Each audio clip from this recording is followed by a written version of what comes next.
Hello students, welcome to Evolution classes. So this is the part 3 video of class 8th chapter number 1st crop production and management. Last video में हम लोग discuss कर चुके थे manure and fertilisers तक। Manure and fertiliser के difference हो गए थे, मैन्योर की एडवांटेज हो गई थी। आज हम लोग डिस्कस करने वाले हैं इरिगेशन से। Okay, so let's start from irrigation. Irrigation जिसको सिंचाई बोला जाता है हिंदी में। तो देखते हैं हम लोग क्या लिखा हुआ है इसमें। All living beings need water to live. Water is important for proper growth and development of flowers, fruits and seeds of plant. तो जैसा कि हम लोग जानते हैं कि हर लिविंग ऑर्गेनिज्म को पानी की जरूरत होती है जीवन के लिए। वाटर बहुत इम्पॉर्टेंट है प्रॉपर ग्रोथ के लिए, डेवलपमेंट के लिए। किसकी ग्रोथ डेवलपमेंट? फ्लावर्स की, फ्रूट्स की और प्लांट के सीड्स की। ठीक है, तो प्लांट के सीड्स हैं या फ्रूट्स हैं या फ्लावर हैं, इनकी प्रॉपर ग्रोथ और डेवलपमेंट के लिए वाटर बहुत इंपॉर्टेंट होता है।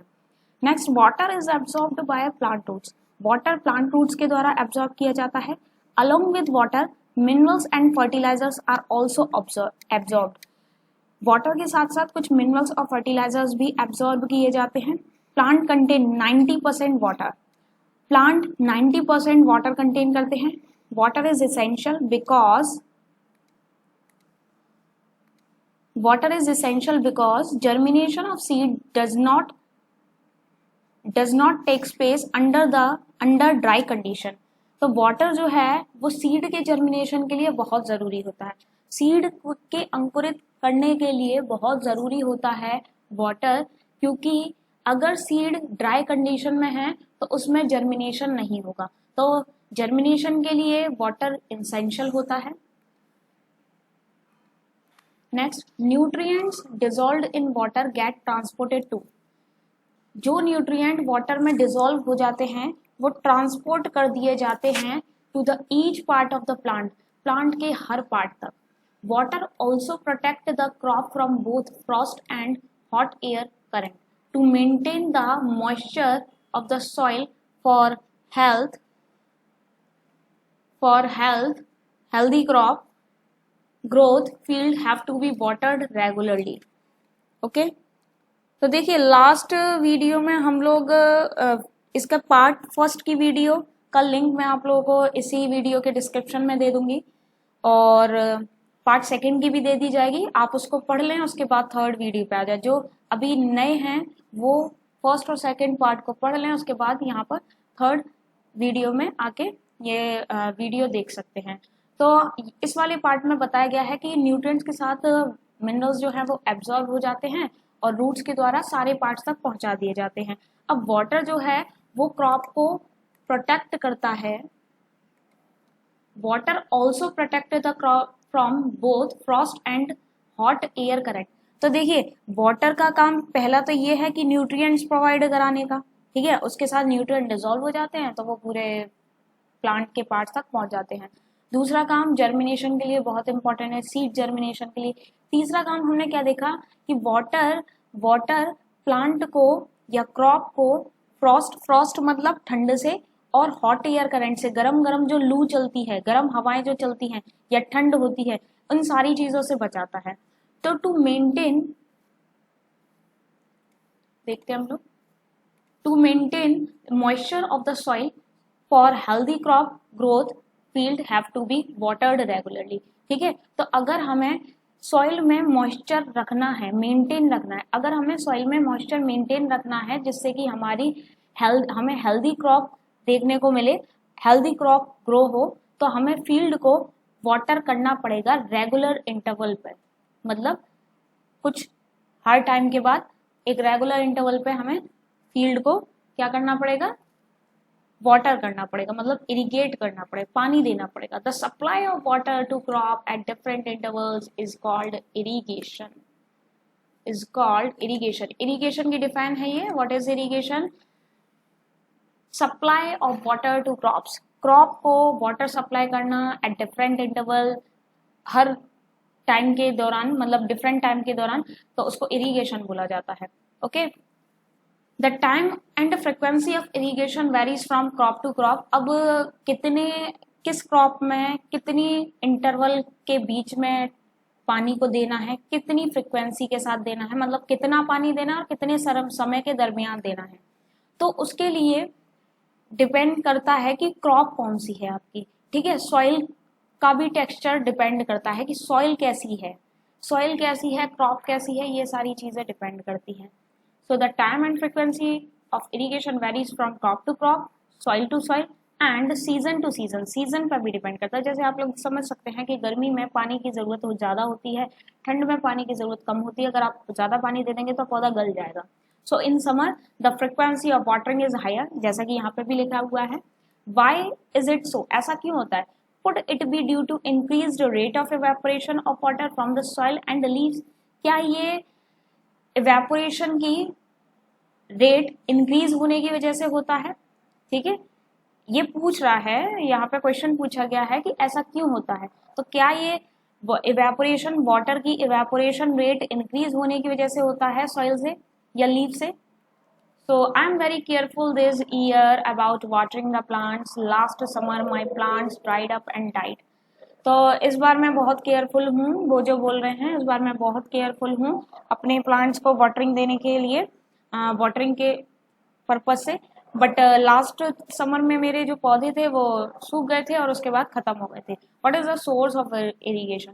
सोर्सेज क्या हैं इरिगेशन के? हम इरिगेशन किस किस से करवा सकते हैं? So the sources of irrigation are wells, wells का यूज कर सकते हैं, कुओं का, ट्यूब वेल्स का यूज करते हैं जो इलेक्ट्रिसिटी से चलती हैं, पॉन्ड का यूज कर सकते हैं, लेक का यूज कर सकते हैं, रिवर का, डैम्स का, बांध का या कैनाल्स का।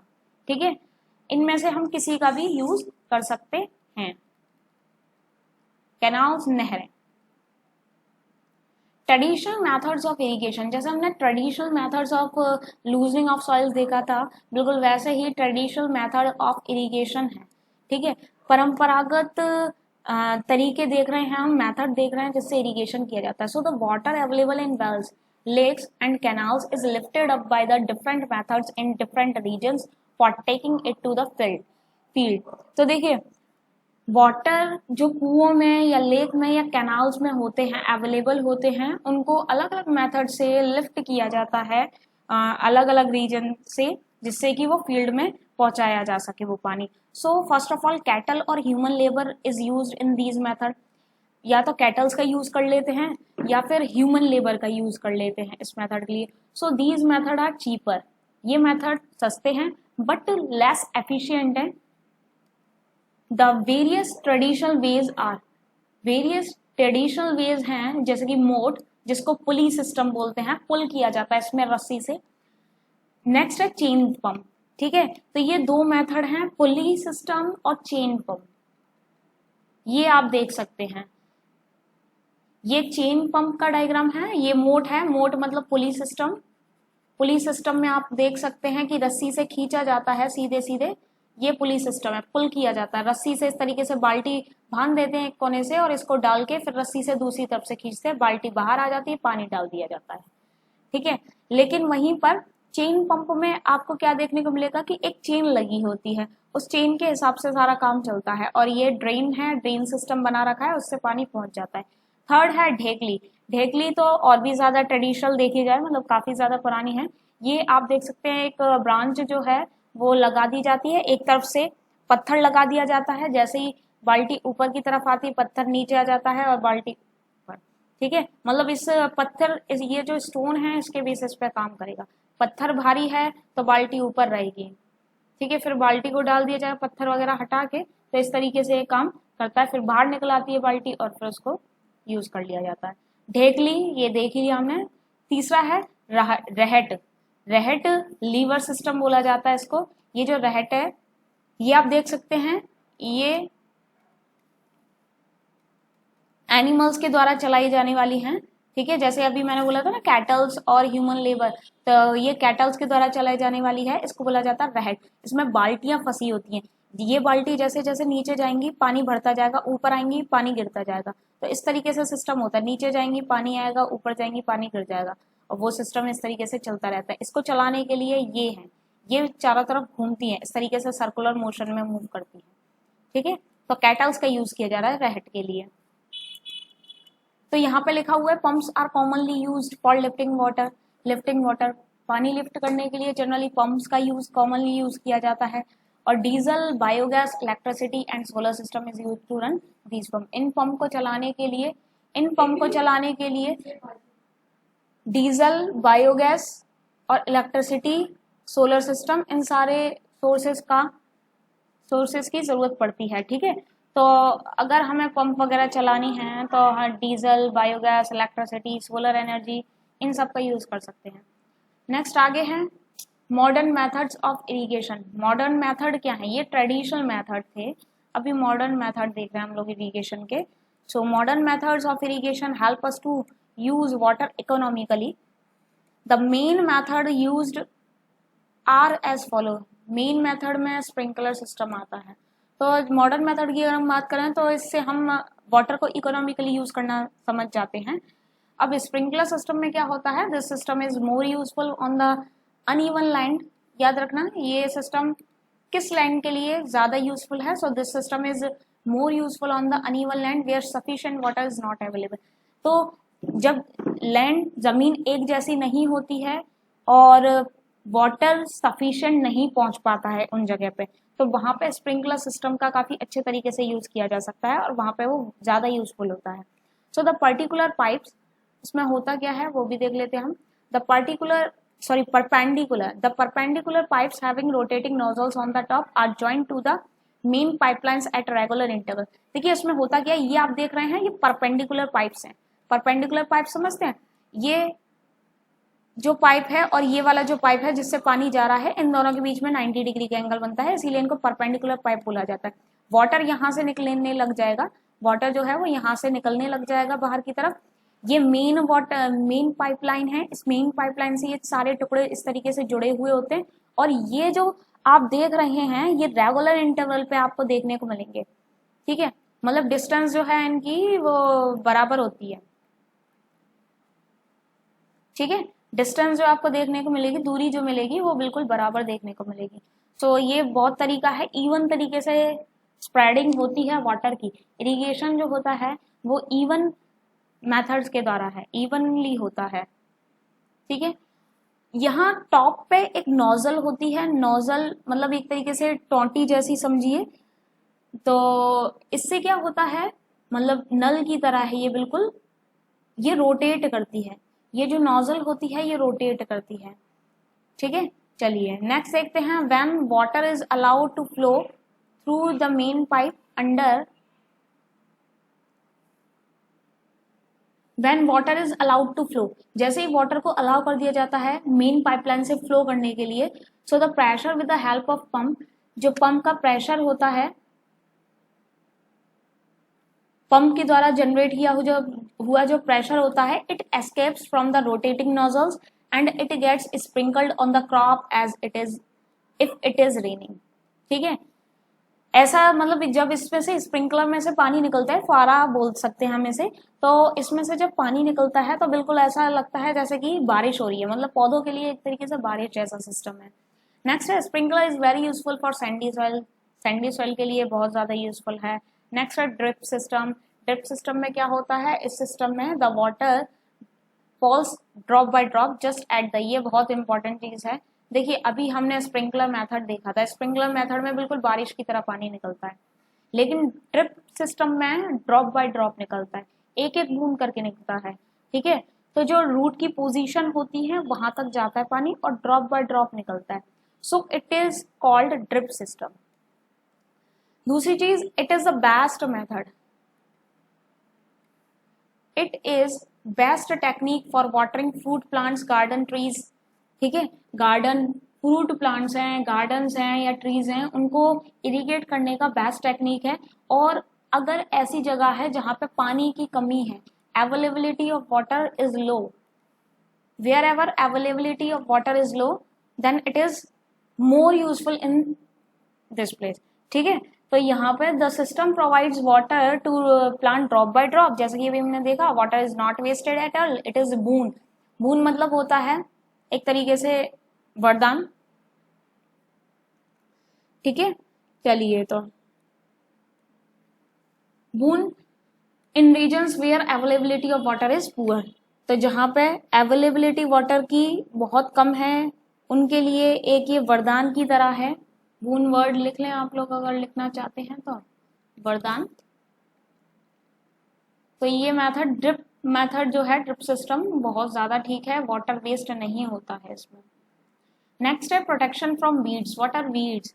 Weeds are unwanted plants, unwanted plants. Weeds क्या हैं? वीड्स अनवांटेड प्लांट्स हैं जो हमें क्रॉप में नहीं चाहिए पर अपने आप ग्रो हो जाते हैं। तो देखते हैं, बोजो एंड पहली went to a nearby wheat field and saw that there were some other plants in the field। बोजो और पहेली अपने आसपास की ही वीट फील्ड में गए और वहां पे देखते हैं कि वीट फील्ड में वीट के पौधे तो हैं, साथ में कुछ और भी प्लांट्स लगे हुए हैं। So have these other plants been planted purposely? तो क्या ये प्लांट किसी पर्पस के तौर पे लगाए गए हैं, वो जो पूछ रहे हैं। So in a field many other undesirable plants या अनवांटेड प्लांट्स, बात एक ही है, जो हमें नहीं चाहिए, हम नहीं चाह रहे, may grow naturally along with the crop. These undesirable plants are called weeds. ये वीड्स की डिफाइन है, आप लोग अंडरलाइन कर लें।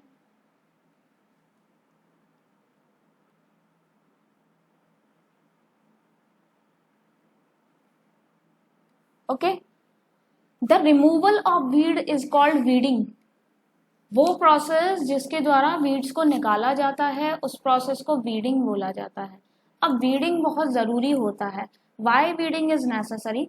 तो हम लोग देखते हैं, weeding is necessary since weeds compete with crop plants for water, nutrient, space and light.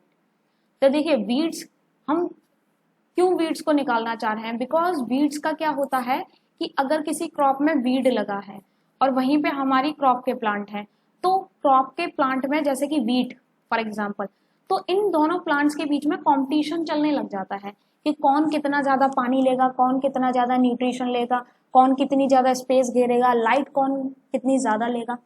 और इस कंपटीशन में होता क्या है काफी बार कि ये जो वीड्स होते हैं, ये वीड्स जो फूड हम डाल रहे हैं वीट के लिए, गेहूं के लिए जो फूड हम डाल रहे हैं, जो न्यूट्रिशन हम प्रोवाइड कराना चाह रहे हैं गेहूं को, वो ये अनवांटेड प्लांट ले जाते हैं। पानी पानी ये पूरा पी जाते हैं वीड्स, और इनकी वजह से जो हमें वाटर वीट को प्रोवाइड कराना है वो वीड को नहीं मिल पा रहा। ठीक है, तो ये इस वजह से तो हमने क्या देखा, वीडिंग इसलिए जरूरी होती है क्योंकि ये जो वीड्स होते हैं, अनवांटेड प्लांट्स होते हैं, ये क्रॉप वाले प्लांट्स के साथ कॉम्पिटिट करते हैं हर चीज के लिए और उनसे उनकी चीजें ले लेते हैं। इसीलिए thus they affect the growth of the crop. तो क्रॉप की जो ग्रोथ होती है उसको अफेक्ट करते हैं। Some weeds interfere even in harvesting. जब कटाई होती है तो उस समय जिस समय कटाई होती है उस समय इनको अलग कर पाना बड़ा मुश्किल हो जाता है। अगर हम ग्रो भी करने दें तो उस समय बहुत मुश्किल हो जाता है जिस समय इनकी कटाई होती है। ठीक है, एंड मे बी पॉइजनस, ये पॉइजनस भी हो सकते हैं एनिमल्स के लिए भी और ह्यूमन बींग्स के लिए भी। सो वीडिंग क्यों इम्पॉर्टेंट है? तो number one, weeding is necessary since weeds compete with crop plants for water, nutrient, space and light। और number two, they affect the growth of crop, sometimes it be harvesting। Number third और number four may be poisonous। Okay, next चलते हैं हम लोग आगे। Farmers adopt many ways to remove weeds. Farmers अपने अपने तरीके लगाते रहते हैं, काफी मेथड्स यूज करते हैं जिससे कि इनकी ग्रोथ को कंट्रोल किया जाए और इनको निकाला जाए। टिलिंग आप लोग जानते हैं, tilling before sowing of crops help in uprooting and killing of weeds. ठीक है, तो जो टिलिंग होती है जिसको प्लोइंग भी बोलते हैं, प्लोइंग भी इसी को बोला गया था। तो ये इंपॉर्टेंट क्यों होती है?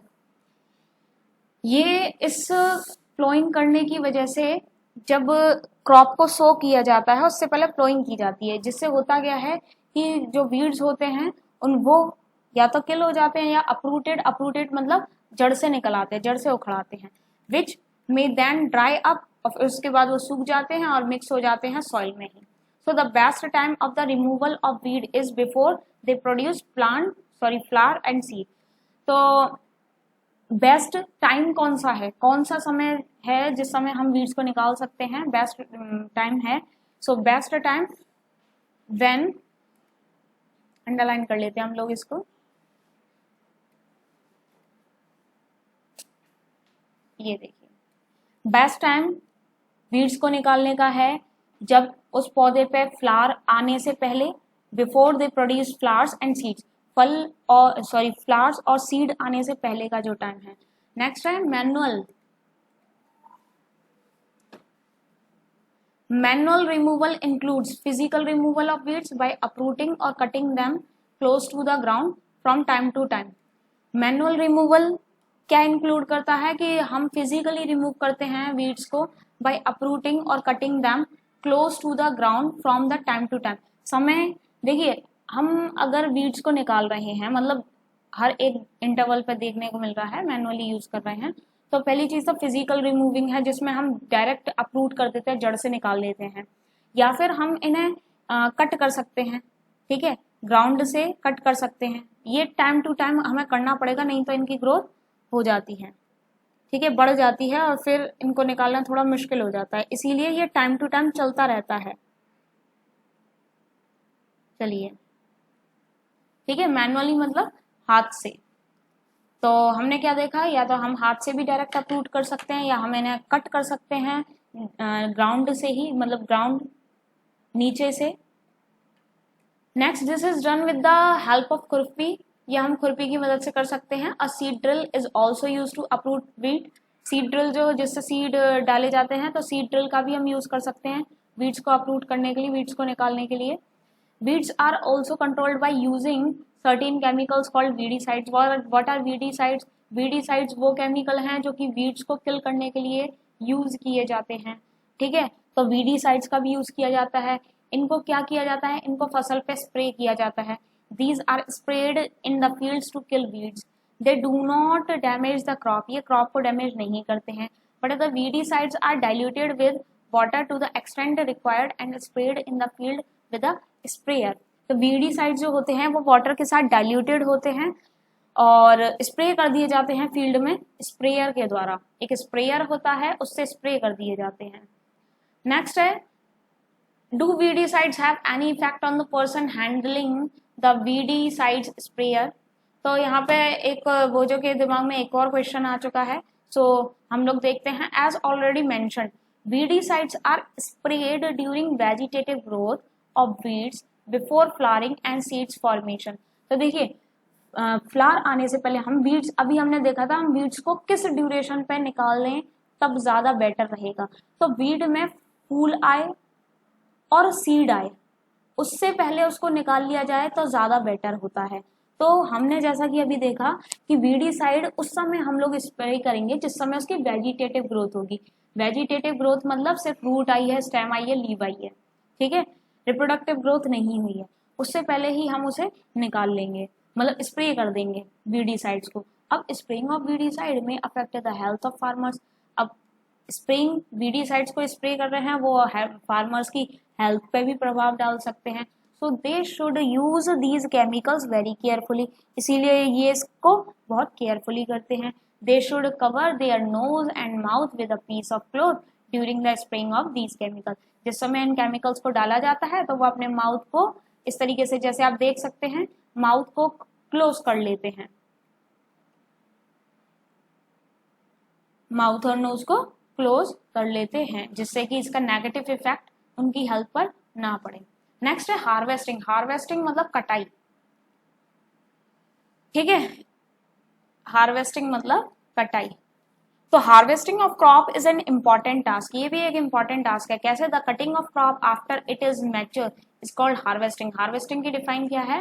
हार्वेस्टिंग मतलब जब क्रॉप मैच्योर हो जाए तो उसकी जो कटिंग है उसको काटना हार्वेस्टिंग कहलाता है। अब हार्वेस्टिंग के दौरान क्या देखने को मिलेगा? In harvesting crop are pulled out और cut close to the ground, ठीक है, क्रॉप जो है उसको पुल किया जाएगा बाहर की तरफ और नीचे से कट कर दिया जाएगा। It usually take 3 to 4 months for cereal crop to mature. 3 से 4 महीने लगते हैं सीरियल क्रॉप को, अनाज वाली क्रॉप को मैच्योर होने में। Harvesting in our country is either done manually by sickle or by machine called harvester. What is harvester? Harvester is a machine which is used for harvesting, ठीक है। Harvesting जो है हमारी कंट्री में sickle के द्वारा भी होती है, मैनुअली हाथ से सिकल का यूज करके काटते हैं डायरेक्ट, और मशीन के द्वारा भी होती है और उस मशीन का नाम है harvester. So harvester, what is harvester? Harvester is a machine used for harvesting.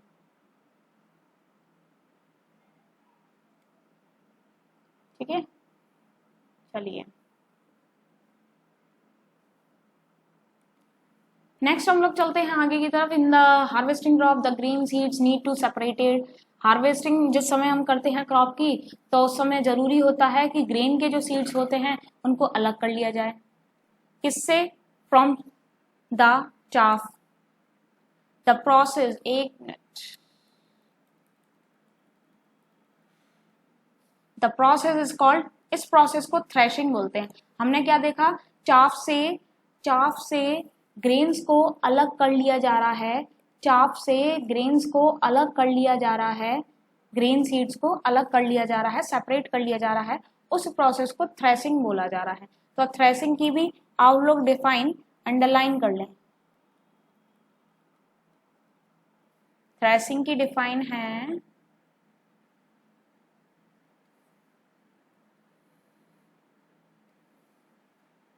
ये डिफाइन है थ्रेसिंग की.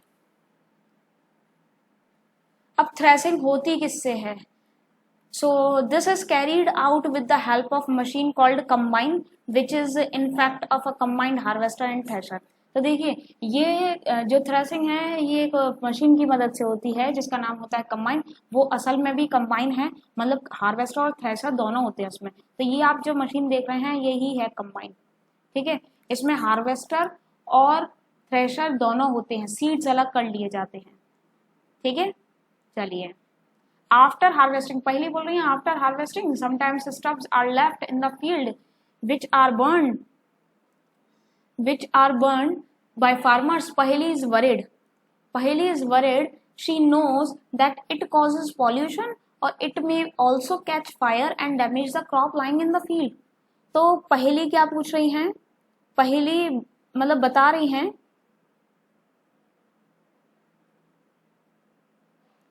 तो हार्वेस्टिंग के बाद कुछ चीजें रह जाती हैं फील्ड में, मतलब उनके जो स्टेम वगैरह होती हैं वो रह जाती हैं, जिनको स्टब्स बोला जाता है फील्ड में.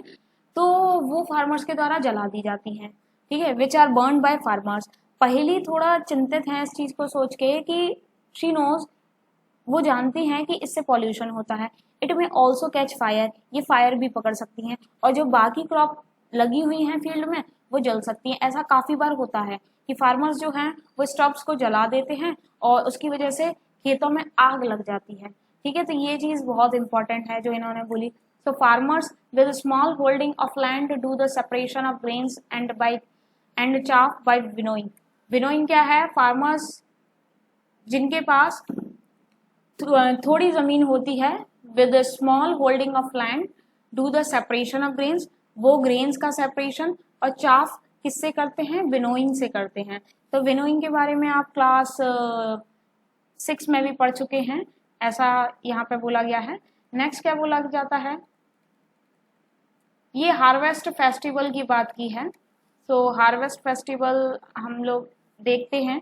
आफ्टर 3 और 4 months of the hard work there comes the day of the harvest. जैसा कि आपने देखा कि बहुत ज्यादा वर्क, 3 से 4 महीने के कड़ी मेहनत के बाद हार्वेस्ट का दिन आता है. The sight of the golden field of standing crop laden with grains fill the heart of the farmer with joy. तो जो वो दृश्य होता है गोल्डन फील्ड का, जो क्रॉप खड़ी हुई है वहां पे और उसमें ग्रेन्स हैं, तो वो फार्मर्स के दिल को खुशी से भर देती हैं और काफी अच्छा लगता है. And sense of wellbeing. The efforts of the past seasons have borne fruits and it is time to relax and enjoy a little. तो जो अभी इन्होंने इतने एफर्ट्स का यूज किया पास्ट सीजन्स में, तो उससे कुछ फ्रूट मिल रहे हैं और ये एक रिलैक्स और एंजॉय प्रोवाइड कराता है. So the period of harvest is thus great joy and happiness in all parts of India. ये आपको पूरे इंडिया में देखने को मिलेगा. Man and women celebrate it with great enthusiasm. Special festival associated with the harvest season are Pongal, Baisakhi, Holi, Diwali and Navanya and Bihu.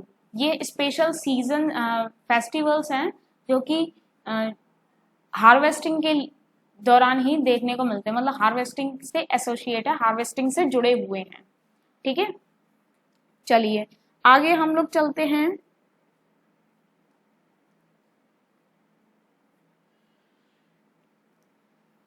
Next आती है बात, ठीक है, तो ये चीज आप लोगों को समझ आई है। एक तरीके से हम लोगों को हार्वेस्टिंग से रिलेटेड जो फेस्टिवल्स हैं वो बताने के लिए है। हार्वेस्टिंग से रिलेटेड जो फेस्टिवल्स हैं, तो यहाँ पे इन्होंने फेस्टिवल्स बता दिए हैं। बैसाखी है, होली है, दिवाली है, नबन्या है, बिहू है, ठीक है। तो मैन और वुमेन जो है वो इसको सेलिब्रेट करते हैं with a great enthusiasm. Enthusiasm word उत्साह होता है, ठीक है। ये सारी चीजें हैं हम लोगों ने देख ली। एसोसिएट मतलब उसके साथ जुड़ा हुआ होना। स्टोरेज, अब देखिए कटाई हो गई, लास्ट स्टेप बचा है स्टोरेज। अब स्टोर करना है। So storage of produce is an important task, ये भी इम्पॉर्टेंट टास्क है। If the crop grains are to be kept for longer time, अगर हमें क्रॉप के ग्रेन्स को लंबे समय तक रखना है, then they should be safe from moisture, insect, rat and micro organism. तो हमें इन्हें बचा के रखना पड़ेगा मॉइस्चर से, नमी से, कीड़ों से, चूहों से और माइक्रो ऑर्गेनिज्म से, ठीक है, सूक्ष्मदर्शी ऑर्गेनिज्म से। The fresh crop has more moisture, fresh crop में ज्यादा मॉइस्चर होता है। इफ फ्रेशी हार्वेस्टिंग ग्रेन्स या seeds are store without drying, they may get spoiled and attacked by organism losing their germination capacity। तो देखिए अगर हम फ्रेश क्रॉप में मॉइस्चर ज्यादा होता है, तो फ्रेशली हार्वेस्ट सीड को हम डायरेक्ट स्टोर करके रख देंगे बिना सुखाए, तो वो सड़ गल सकती है और उसमें माइक्रो ऑर्गेनिज्म अटैक कर सकते हैं और वो अपनी जर्मिनेशन कैपेसिटी को भी लूज कर सकती हैं, ठीक है। So hence before storing them, store करने से पहले the grains are probably dried in the sun to reduce the moisture in them। Store करने से पहले ग्रेन्स को प्रॉपरली ड्राई किया जाता है सन से, ठीक है, सन की जो लाइट आती है उससे ड्राई किया जाता है, जिससे कि मॉइस्चर उनमें से कम हो जाए। This prevent the attack by insect, paste, bacteria and fungi. इसकी वजह से होता क्या है, ड्राई करने की वजह से, तो ड्राई करने की वजह से वो बच जाते हैं, हम उन्हें प्रिवेंट कर सकते हैं, बचा सकते हैं इंसेक्ट से, पेस्ट से, बैक्टीरिया एंड फंजाई से। Farmers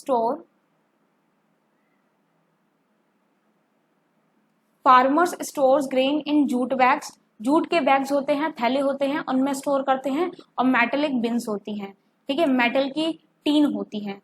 however large scale storage of grains is done in silos and granaries to protect them from pest like rat and insect.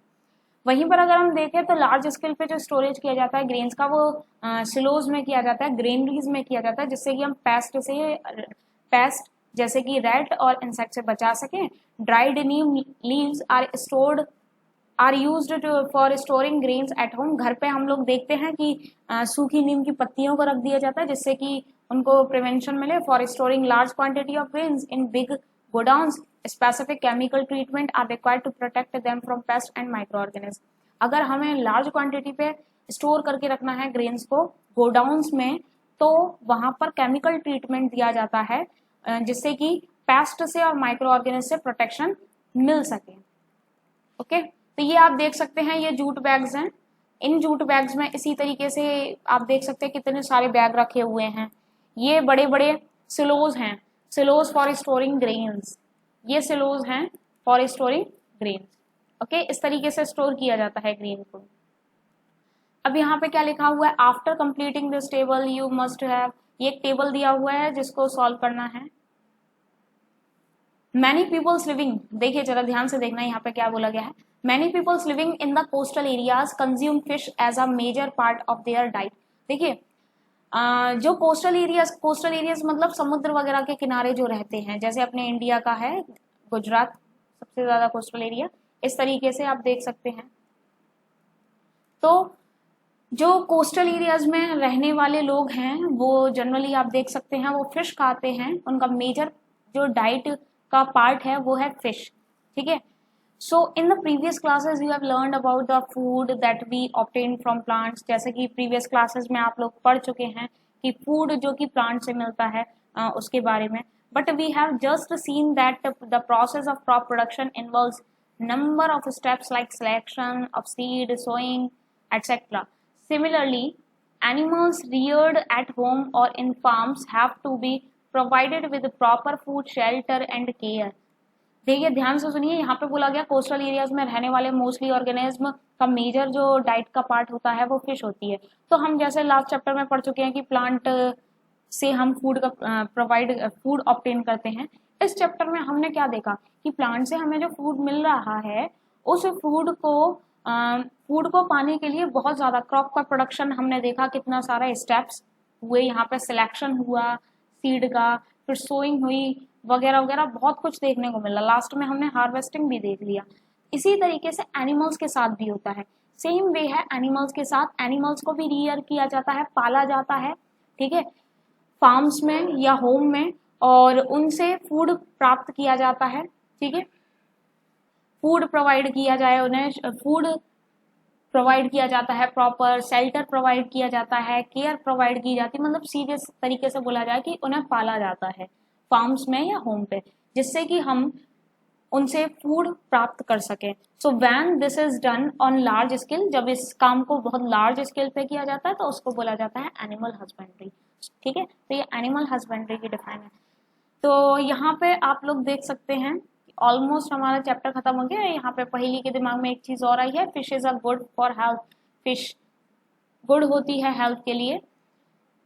We get cod liver oil from fish, जैसे कि आप लोग जानते हैं liver oil fish से मिलता है जो कि विटामिन डी रिच होता है, याद रखना। Liver fish oil, fish liver oil is rich from vitamin D.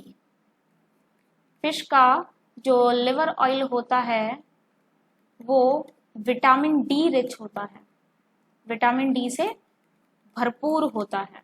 Okay, so animal husbandry यहाँ पे खत्म हो गई। ग्रेनरीज वगैरह ये सब जितनी भी डिफाइन है आप लोग वो लर्न कर लें, बाकी हमने चैप्टर पढ़ ही लिया है, बस यहाँ पे यही सारी चीजें थी। चैप्टर यहाँ पे फिनिश होता है। तो आज हम लोगों ने ये चैप्टर फिनिश कर लिया है। नेक्स्ट वीडियो में हम लोग चैप्टर नंबर 2 स्टार्ट करेंगे। अगर आपको हमारी ये वीडियो हेल्पफुल लगती है तो आप इस वीडियो को लाइक करें, शेयर करें और चैनल को सब्सक्राइब करके जरूर जाएं। Thank you.